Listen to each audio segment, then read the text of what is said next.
রাত 3:30 পর হইতে পারে, এরকম সময় হইতে পারে। এর মধ্যে বাইরে দেয় কেহিনে আগুন জ্বলতে আমি কই তাহলে আমার রড লই যায় না কিছু। আমি নাম যাই কেডা কেডা কেডা এই বাইরে তোর খবর আছে, বাইরে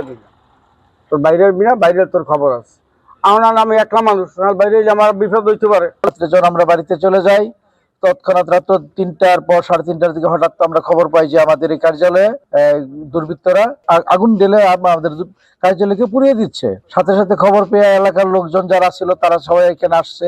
আসার পরে সবার সহযোগিতায়, সকলের সহযোগিতায় আগুন নিভানো হয়েছে। আমরা আইসা দেখি যে দক্ষিণে গ্লাসটা ভেঙে পেট্রোল বোমা নিক্ষেপ করছে। কারণ পেট্রোল বোমা নিক্ষেপ করার ফলে ক্লাবের আর কিছু রইল না, সমস্ত কিছু পুরে ছারখার হয়ে গেছে।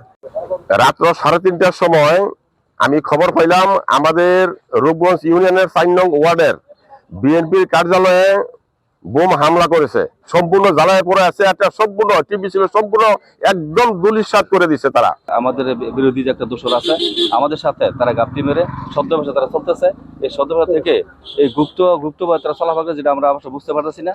তারা এখনো তাদের যে তাদের এখনো তাদের খারাপ আচরণ তারা করবে, অদূর বসে করতে পারে। এগুলো আমাদের সজাগ থাকতে হবে এবং আপনাদের মাধ্যমে এমন প্রশাসনের মাধ্যমে আমরা চাই এই যারা ছদ্মবেশী যারা এই শয়তান যারা আছে তাদেরকে খুঁজে বের করে যেন আইনের আওতায় তাদের দৃশ্য শাস্তি দেওয়া হয়। আপনারা নিশ্চয়ই লক্ষ্য করছেন এই দেশের সাধারণ মানুষের বিজয় লগ্নে এই বিজয়কে কলুষিত করার জন্য এই পরাজিত শক্তি যারা গণতন্ত্রের শত্রু, যারা এদেশের স্বাধীনতার শত্রু, তারা সর্বতভাবে চেষ্টা করছিল এই নির্বাচনকে ভণ্ডুল করার জন্য। জনগণের কোনো সাড়া না পেয়ে, তারা কোথাও কোনো প্রশ্রয় না পেয়ে এখনো তাদের হীন চক্রান্ত চালিয়ে যাচ্ছে।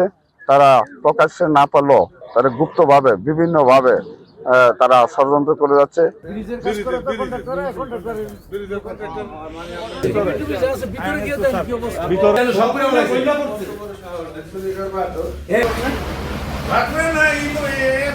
সাড়ে 3টার পরে তো আমাদের